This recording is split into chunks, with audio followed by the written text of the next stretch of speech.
This is the story of a man whose carelessness brought death to many. Our story begins back in 2010. On a remote island, a bioengineering company called InGen was conducting top-secret experiments to bring dinosaurs back to life. A security guard accidentally drops a candy wrapper. It gets stuck in the airlock system of the gigantic gate. This disrupts the entire mechanism and resets the control system. Everyone panics and starts running for their lives. One scientist shows some courage and tries to manually close the gate so the dinosaurs won't escape. However, during the chaos, one worker gets trapped inside and screams for help. His colleague desperately tries to open the gate, but the computer simply won't let him. In the very next moment, a giant dinosaur attacks from behind and seizes the worker. The rest of the scientists flee for their lives. The next day, the military arrives, but by that time, the dinosaurs were already gone. The timeline then jumps to 2027. It has been 32 years since dinosaurs returned to Earth. But due to climate change and rampant diseases, most of them have died out. People have now lost interest in them. The few that remain live close to the equator, where the environment is still similar to their ancient era. Traveling there is strictly forbidden. One day, a long-necked dinosaur blocks the road in New York. People are shocked to see such a huge creature in the city. At that moment, a mercenary named Jorah sneaks into a nearby car and asks the driver to take her somewhere important. When he refuses, she pulls out a knife and threatens to kill him. Then Martin, the CEO of a pharmaceutical company, arrives in a helicopter and Jorah introduces herself as his employee. She explains that they need dinosaur blood to complete a cure for heart disease and asks the driver to take them to the museum. On the way, she tells Martin that they'll have to go to the Forbidden Zone, but he assures her that the mission is worth the risk. At the museum, the dinosaur exhibition is being shut down. Inside, they meet Dr. Henry, who had advised the company to use dinosaur DNA for medicine. According to him, the blood of the largest dinosaurs is needed because their heart muscles are the strongest. Henry believes that if they can find the largest dinosaur on land, the most dangerous in the sea, and the biggest flying predator in the sky, they might just be able to get enough blood for the cure. Next day, Martin, Jorah, and Henry leave for Suriname. Jorah's old friend Duncan receives them. At first, he's reluctant to help, but Martin offers him a huge sum of money and he eventually agrees. Duncan takes them deep into the jungle toward the Forbidden Zone. On the way, Henry shows them special darts used to pierce even the thickest dinosaur skin and extract blood samples. Each dart can only be used once. As night falls, they reach a clearing and set up camp. Suddenly, they hear loud footsteps approaching them. Jorah and Martin panic, but Henry calms them down, assuring them that it's just a herbivorous dinosaur. As dawn breaks, they continue their journey, and soon the huge silhouette of a dinosaur appears in the distance. Could this be the largest dinosaur on land? To find out what happens next, stay tuned for the next part. And don't forget to like and subscribe for more amazing adventures. See you next time! Let's go back to the Jurassic. A few minutes ago, at sea, Ruben was sailing with his daughters Isabella and Teresa's boyfriend Xavier. Their boat was luxurious, but suddenly it was struck by a terrifying marine dinosaur, the Mosasaurus. It kept attacking until their boat finally capsized.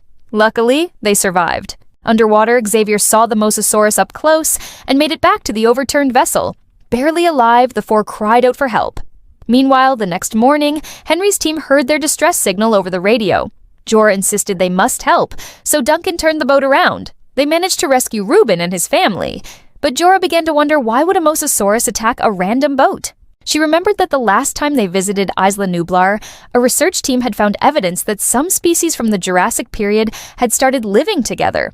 Perhaps the Mosasaurus had been protecting its habitat, but soon after, the Mosasaurus struck again.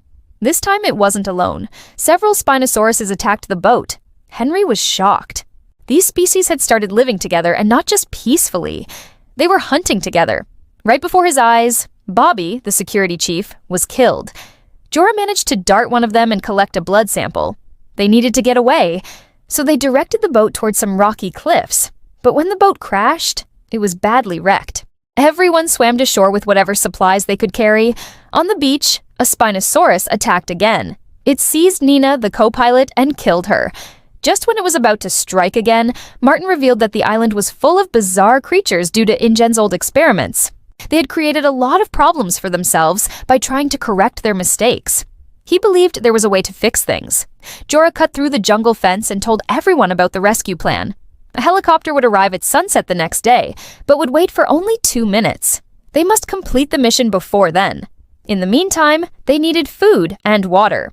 Martin knew the island well and led them through the dense foliage to an old research lab. Meanwhile, Ruben's family also reached the island through a cave. They found the remains of an old ingenuity laboratory. Inside, a computer showed the history of the island and its many failed experiments. Suddenly, a pack of velociraptors attacked them. They had followed the scent of the living humans. Just when it seemed all hope was lost, a mutant dinosaur suddenly appeared and drove the raptors away. It was a brachiosaurus. Somehow, it had grown enormous, like a giant. The next morning, Jorah's team arrived in a valley.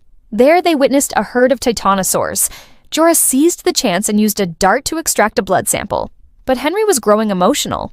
All this beauty, all this power, it shouldn't just be for a few rich people. Science should serve everyone, not just the wealthy elite. Suddenly, the ground began to shake. A gigantic carnivore had entered the valley. It was the Giganotosaurus, the most fearsome land predator in the world.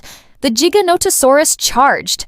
Jorah's team ran for their lives. The race was on. Would they be able to complete their mission and escape the island alive? Or would they become prey for the most ferocious beasts of land, sea, and sky? Previously on Dinosaur Island, Isabella and her family got separated from their tour group while trying to find a way back to the park's entrance. Luckily, Isabella found something much cuter than a dinosaur, a little lizard she named Dolores. They continued walking until suddenly the ground gave way beneath them and they all tumbled down a slope. Meanwhile, on the other side of the river, Teresa noticed a boat. Without hesitation, she jumped in and swam across. But her joy was short-lived. The boat had been used for illegal poaching and the floor was littered with the half-eaten carcass of a dinosaur. Suddenly, a Dilophosaurus leapt out from the bushes and roared, startling Teresa. Startled, she turned to run, but the dinosaur blocked her way. Just then, she saw a Tyrannosaurus Rex sleeping nearby and used it as a shield, distracting the Dilophosaurus, which quickly ran away. Carefully avoiding the T-Rex, Teresa made her way to the shed. To her horror, a swarm of bats flew out at her. When she finally managed to open the door, she noticed that the boat was broken. However, in a bag, she found an emergency raft. Just then, she heard Dolores calling and looked back to see Isabella waving. Suddenly, the raft fell from her hands and Dolores appeared again. Seeing it as a threat, Isabella picked up a piece of wood and pretended to throw it. Then she tossed in some food to distract it.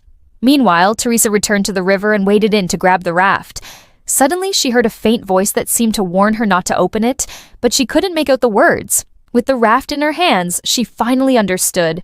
It was her family, but they were in danger. Pulling the lever, she quickly opened it with a loud hiss. The noise woke the T-Rex and it let out a mighty roar. Teresa scrambled onto the raft and began paddling furiously. Finally, she heard her family calling and managed to get close enough to reach out and grab their hands. One by one, they all boarded except for Dolores, who hesitated before scurrying away. Just then, the T-Rex spotted them and charged into the water. It began swimming rapidly, surging ahead and flipping the raft over. The family tumbled into the river. The current was extremely strong here and swept Ruben downstream. The T-Rex lunged at him, but he managed to scramble onto a rock with Teresa and Xavier. Meanwhile, Isabella was trapped under the raft, screaming for help. The T-Rex tried to bite through it, but its teeth couldn't pierce the plastic. Frustrated, it lifted the raft and shook it violently. Just then, Isabella slipped out and ran toward her family. The T-Rex charged after her, but they all managed to squeeze behind a narrow rock that was too small for the beast to enter. Panting, they watched as it eventually retreated. Meanwhile, far from the river, Jorah and her team reached a tall cliff. Perched atop sat a massive, bloodthirsty flying reptile, Quetzalcoatlus and its nest. Carefully, they began climbing. Leclerc, experienced in rope descent, reached the nest first. Henry followed, his face pale with fear. And Jorah was right behind him.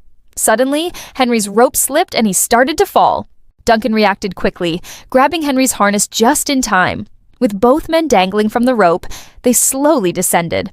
Once inside, they realized the cave was part of an ancient temple. In the middle was a nest with a small chick inside. Henry, still visibly shaken, began extracting a sample. Jorah, curious, asked what he planned to do with those samples. Henry replied that he wanted the cure to be open source so that millions of lives could be saved, not just the rich. Don't forget to stay tuned for more exciting adventures from Dinosaur Island. Just then, the mother Quetzalcoatlus returned. They hid behind some stone pillars, but it rammed into them and sent them crashing to the ground. Jorah quickly got up and distracted the creature long enough for Henry to grab the sample and get away. The Quetzalcoatlus attacked Jorah, but she fought back until Henry secured the sample. Then it was his turn to save her. His rope was pulled and he dangled off the edge of the cliff. Jorah braced herself, dug her claws into the rock and hauled him back up. But in that moment, the Quetzalcoatlus impaled Leclerc through the chest and killed him instantly. Terrified, Duncan and Martin ran inside the crumbling temple to hide, but Henry fell into the churning river below. Though badly hurt, he managed to keep the sample safe. As night fell, the survivors regrouped at the old laboratory. By now, Reuben and his family had made it there too. They were overjoyed to see Jorah and the others, but Martin's true colors soon showed. He handcuffed the case containing the precious sample to his wrist and revealed a gun, threatening to blow them all away. Just then, strange sounds echoed around them. Lights flickered on, and eerie music filled the air. Startled, they looked toward the sound and saw two mutant dinosaurs heading their way. In a panic, the family huddled together. They raced outside and jumped into a battered jeep. But where to go? There was nowhere safe on this island. Glancing back, they saw the pursuing dinosaurs closing in. Suddenly, Isabella spotted a gas station up ahead with a large refrigerator outside. She remembered seeing Dolores, one of the friendly herbivorous dinosaurs from earlier, hiding nearby. Hoping the dinosaur wouldn't see them, she slipped inside the fridge. The dinosaur stopped outside, sniffed the air, and let out a piercing screech. Moments later, it charged toward the open doors, but the others distracted it long enough for Isabella to slip out the back and join them. They raced deeper into the island, looking for a way off this island. Soon, another dinosaur blocked their path. But just as it lunged, they turned and slipped into a secret tunnel just in the nick of time. Inside, they found another old lab and collapsed in relief. Henry and Duncan stayed behind to guard the entrance while the others slept, but their rest was short-lived. Another dinosaur entered the lab and began smashing equipment. They barely managed to lock themselves inside an old steel cabinet as the dinosaur continued its rampage. Meanwhile, Jorah and Martin were attacked. Though badly hurt, Jorah refused to give up. Just as the dinosaur was about to strike the fatal blow, Martin cried out in terror. Outside, a monstrous mutant T-Rex known as the D-Rex had appeared. It broke through the lab and snatched Martin, yanking him from Jorah's grasp. The others ran for cover as the D-Rex shook its prey like a rag doll. Horrified, they watched as it tore off one of Martin's hands, sending the handcuffed case flying. Jorah scrambled for it, but the dinosaur snatched it up as well. It roared triumphantly, but its joy was short-lived. Distracted by the commotion, the other dinosaurs had arrived, and they began picking the beast apart. Seeing their chance, Jorah and the others fled through the underground tunnels. They emerged at a harbor, but the exit gate was locked. They were trapped. Summoning all their strength, Isabella reached the control panel and threw the switch. The gate rumbled open just as the D-Rex burst through the tunnel and onto the docks. It let out a deafening roar, startling the others. Jorah quickly explained what they had to do. Duncan bravely volunteered to distract the dinosaur. He grabbed a flare gun and fired a red flare into the sky. The D-Rex, curious about the commotion, lumbered toward the jeep. Jorah seized the moment, dashing across the docks to the boat. She cut the chain holding the crane, and the boat lurched forward. One by one, they all leapt aboard. As they pulled away from the island, they looked back to see Duncan waving from the shore. Together, they steered the boat toward the distant lights of civilization. By morning, Reuben noticed that Isabella was still clutching Dolores in her bag. Back at the lab, Jorah and Henry came to a decision.